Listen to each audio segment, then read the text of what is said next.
الزلف اللون يسمينو غلينا وسيغد كنت نحكي عشان نحكيك اسم الناس أبهلول ديماس يلا شانواس ديك الساعة حكايت اسم الناس أبهلول ديماس لا نديه الدات سرد نوما عن عادي سطبت بدشان مطو ثما الناس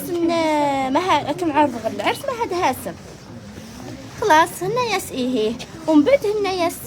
يماسك بهلولين انت تهضروا حق العرس وعس الباب راح يط مومي هرزمه يقيموا بهلولين يتعس الباب شان اختار في العداد في الدار نسن الجار نسن يخصه يكلح هنا ياس ما تحت ساوي من بعد هنا ياس تعسي غير الباب ما هروح غير العرس إنا يسمع فوق ترافادش الباب ذي تروح تشكي العرس يروح يقلعيه يرفضي يروح يستلعرس وسندس الرقم في الدار وشرن كل شيء